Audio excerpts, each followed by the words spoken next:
안녕하십니까. 원영이정의 명리산책 내격의 10번째 걸록격에 대한 말씀을 드리겠습니다. 제가 처음 유튜브를 시작한 것이 계면연 입춘이 되면서부터입니다.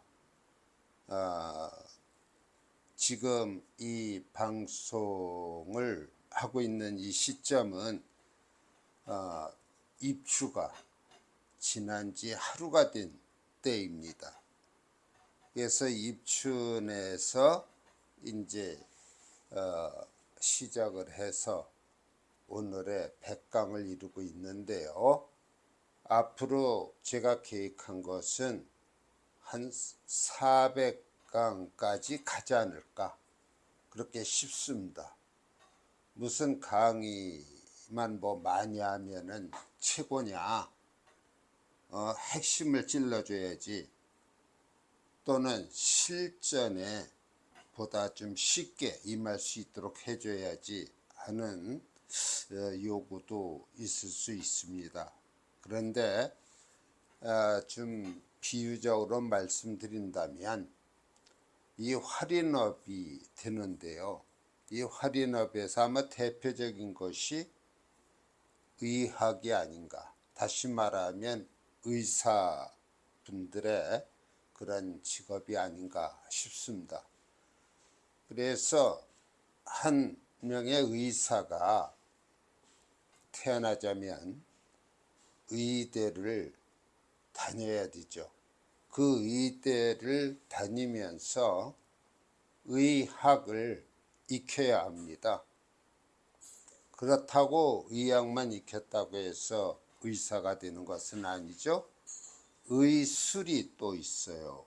그래서 인턴이니 레지던트니 하는 그러한 과정을 거치면서 수술실에 들어가고 그런 수술에 직접 임해보기도 하고 하는 것이죠. 저는 좀 비약인지는 모르겠지만 이 역학과 역술로 나누어 생각할 수 있지 않나. 이 역학이라고 하는 학문적 어떤 그런 기반이 없으면 역술도 저는 어떤 시점에 이르기가 쉽지 않다고 생각을 합니다. 그래서 역학과 역술이 맞물려 돌아갈 때 남들로부터 존경받는 그러한 역학자 또는 역술인이 된다고 생각을 합니다. 물론 이 양면성을 보다 완벽하게 갖기란 그리 쉽지 않습니다. 빠른 시일 내에 이루어지는 것도 아니고, 한 가지 요즘 다행스러운 것은 이 역학을 공부하시는 분들의 연령이 많이 젊어졌다는 것입니다. 예전에는 이제 다니던 회사 정년퇴직하고 한 60을 넘겨서 시작하는 분들이 많았습니다. 근데 요즘은 30대, 40대에 역학의 길에 들어선 분들이 의외로 많습니다. 저는 굉장히 바람직하다고 생각을 합니다. 그래야 역학과 역술을 겸비한 진정한 의미의 역학자나 역술인이 탄생할 수 있다고 보기 때문입니다. 또 이 역학이라고 하는 것은 제 경험에 비추어 보니까요, 암기만 잘해서 되는 것도 아니고 우리가 거쳐온 학교 공부식의 그러한 과정을 통해서만 이루어질 수는 없습니다. 예전에 제 스승께서는 그런 말씀을 하셨어요. 인생을 어느 정도 살아본 사람이 아니면 이 역학을 하기 힘들다.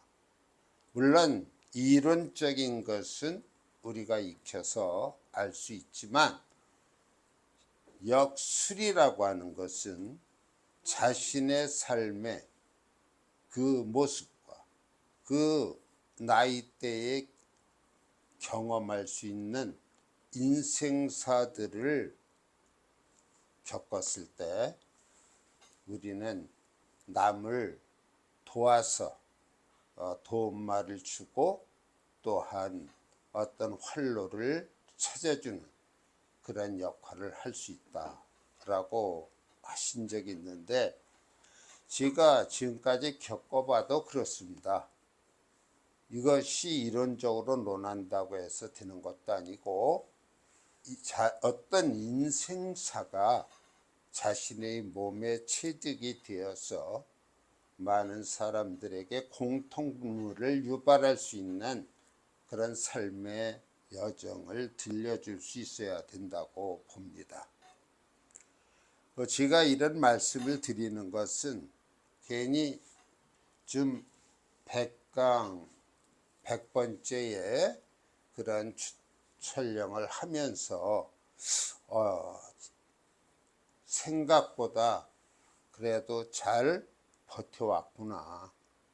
비록 몇 달 되지 않지만 100번의 이런 유튜브 영상을 올리게 됐다는 거, 이것은 앞으로 200강, 300강 하는 식으로 나아갈 수 있는 바탕이 되지 않겠나 하는 그런 생각에서 좀 여담을 늘어 놓았습니다. 부디 이 역학, 역술을 공부하시는 분들 너무 조급해하지 마시고 몸에 체득이 될 수 있도록 우리가 공부를 하지 않으면 안 되겠지요. 또한 자기 자신을 알고 남을 알아야 된다. 지피지기면 백전불태니라.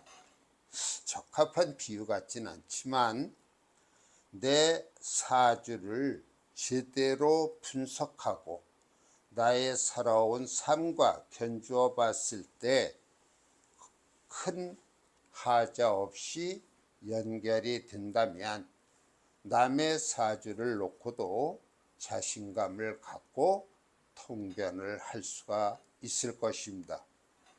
자기 자신의 사주에 대해서도 확신을 갖지 못하는 것 중에 남의 사주를 대한다는 것은 좀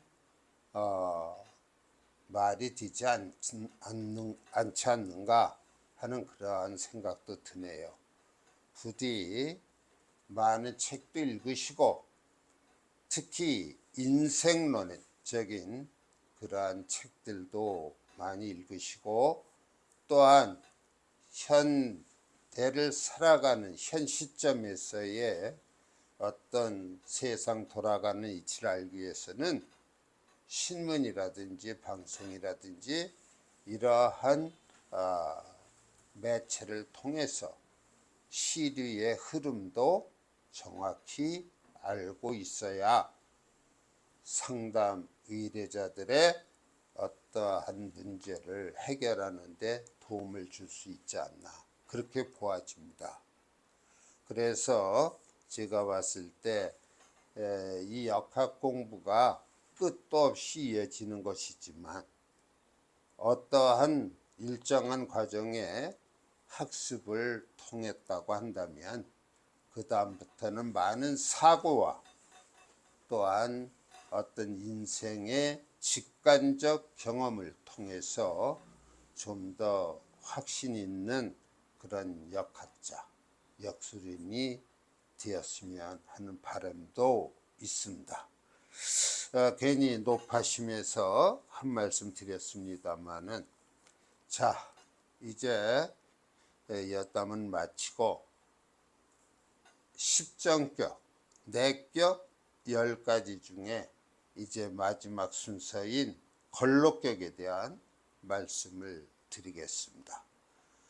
걸록격이라고 하는 것은 육신적 명칭으로 보면 비견격이라는 말과 같습니다.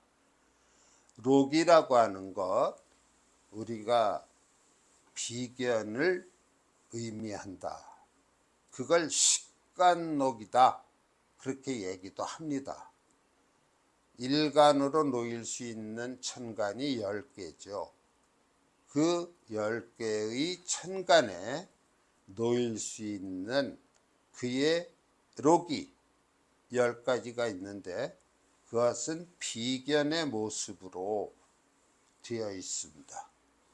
그래서 여기에 간단히 정의를 했는데요. 이 걸록이라고 할 때 걸록은 두 가지 의미가 있어요. 하나는 관록이라는 의미로서 육신상으로는 정관을 의미하는 경우가 있고요. 그 다음에 식간록이라고 해서 10개의 천간에 따르는 록이 있습니다. 여기 걸록격에서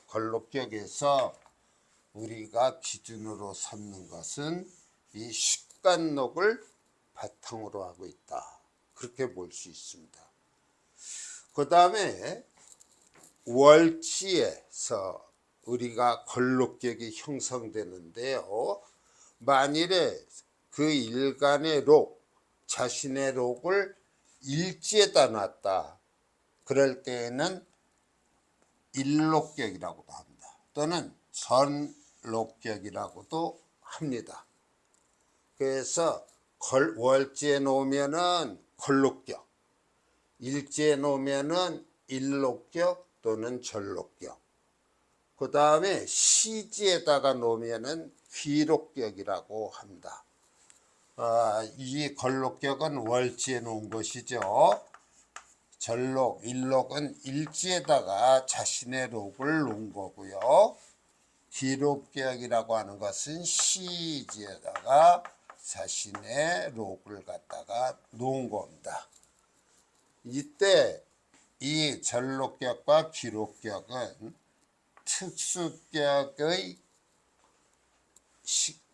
특수격에 해당이 돼서 우리가 오늘 이제 내격이 끝나고 나면은 특수격에 들어가서 전록격과 귀록격에 대한 말씀을 드릴 수 있게 됩니다.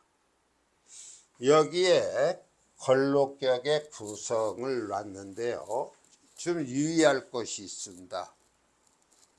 간목일간의 록은 인이 맞지요. 비견입니다.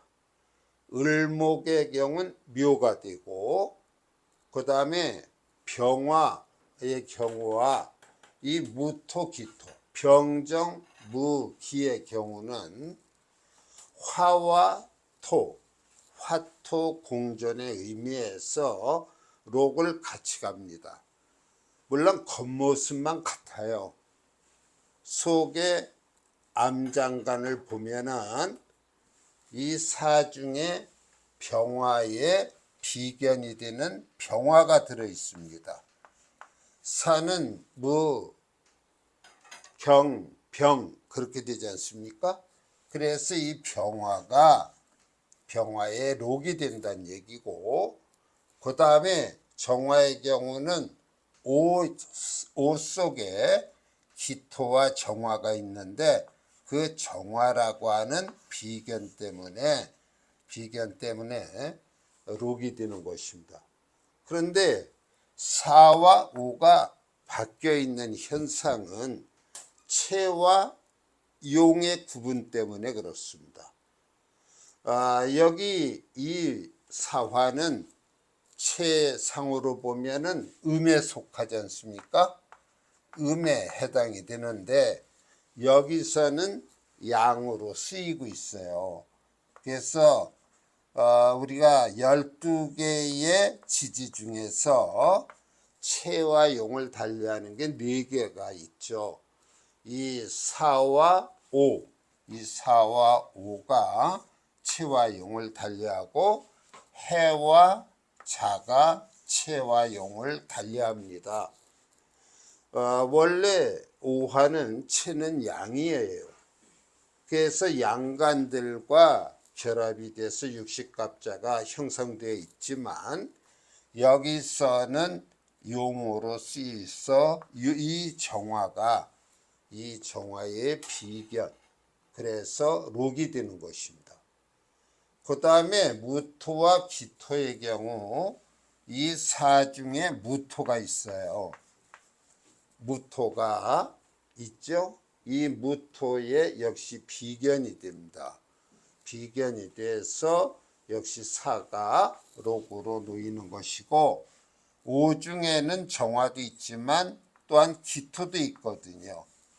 그래서 이 기토의 비견, 즉 록이 되는 것입니다. 화일 때는 병화와 정화를 활용한 것이고, 무토와 기토일 때는 그 암장간에 무와 기를 활용한 것입니다.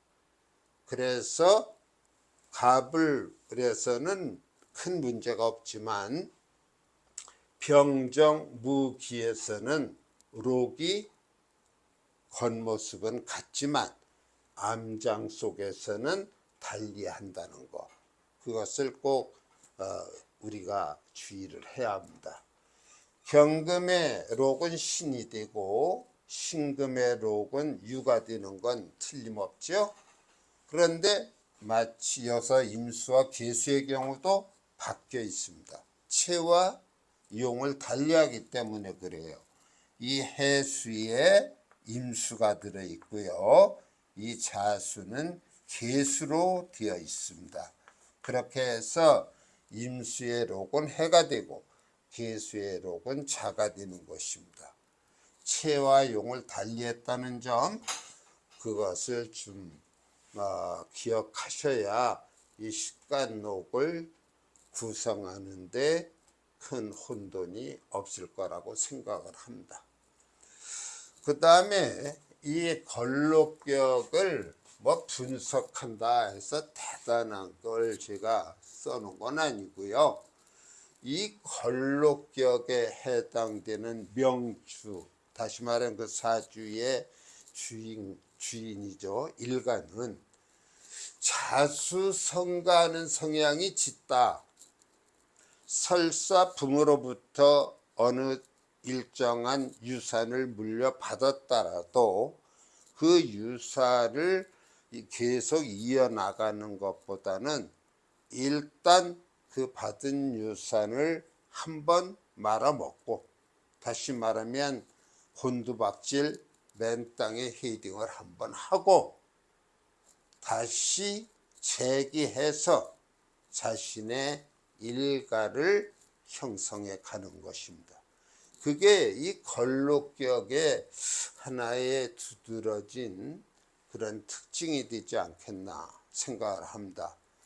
원래 이 록이라고 하는 것은, 걸록이라고 하는 것은 명조가 다소 신약한 사람에게 도움을 줘요. 신강한 사람에게 있어서 이 걸록이라고 하는 것은 오히려 부작용이 더 많습니다. 그래서 우리가 이 자수성가라고 하는 의미는 일단 한번 실패하고 그 다음에 뜻을 이룬다는 얘기가 되겠죠. 걸록격할 때 록이 비견을 가리킨다고 했습니다. 그런데 이 비견, 걸록 외에 또한 비견이나 겁재가 중첩되어 있다고 한다면 좋은 작용이 나타나지 않습니다. 그 이유로서는 이 비견겁이 혼잡을 이루거나 또는 어떤 편중이 되어버리면 극처를 한다. 남자에게 재는 처가 되지요. 그러니까 비견겁이 여러 개가 되면은 군겁쟁재 해서요, 그 재를 완전히 파괴시킵니다. 이 군겁쟁재가 되면은요, 빈천한 그러한 삶을 살 수밖에 없어요. 재가 손재, 재가 사라지고 처 또한 사라지니까 가정이라고 하는 것 다 파산이 되고 나 홀로 떠들 수밖에 없는 그런 상황에 이를 수가 있는 겁니다. 그래서 이 걸록격에서 가장 두려워하는 것 중에 하나가 이 비견이 이미 격을 형성하고 있는데 거기에 또 다른 비견이나 겁재가 중첩이 되면은, 그리고 운에서조차 운에서도 그러한 비견겁이 들어오는 해는 아주 부작용이 강합니다. 그래서 객사, 집에서 운명을 하지 못하고 집 바깥에서 떠돌다가 객사하는 경우도 있고, 심하면 아사, 굶어 죽어요. 또한 이러한 객사나 아사를 면하기 위해서 예전에는 승도지명이라고 해서 절에 들어가서 불도를 닦는, 전부 무수의 삶을 사는 그러한 모습으로 바뀌기도 합니다. 여하튼 간에 이 걸록격을 놓게 되면은 비경겁, 중첩되거나 혼잡을 이루는 것, 편중되는 것, 태과한 것, 이런 것들이 걸록격에서는 아주 좋지 않네요. 그 월지의 걸록을 놓았으니 우리가 삶을 살아가는 데 있어서 의식주를 나름대로 갖춰가면서 하나하나 이루어가는 그러한 자수성가의 모습, 그것이 아마 이 걸록격의 가장 바람직한 모습이 아닌가, 그렇게 생각이 되네요. 자, 오늘 걸록격에 대한 간단한 설명을 드렸습니다. 다음 시간에 걸록격의 예시를 통해서 설명을 드리고, 그 다음부터는 이제 좀 내격에 속하는 것 중에서 별도로 묶어서 잡기, 재관, 인수격에 대한 설명을 드리겠습니다. 아마 잡기, 재관, 인수격에 대한 설명만 드리고 나면은 내격에 속하는 것은 다 말씀드린 것이 되고, 그 다음부터는 약 72종에 이르는 특수격들이 있는데 그 72종을 다 하기란 쉽지 않겠습니다. 그 중에서 그래도 꼭 알아두어야 할 그런 특수격들을 대상으로 해서 강의를 할 예정입니다. 오늘 강의 들어주셔서 감사합니다. 다음 시간에 뵙겠습니다.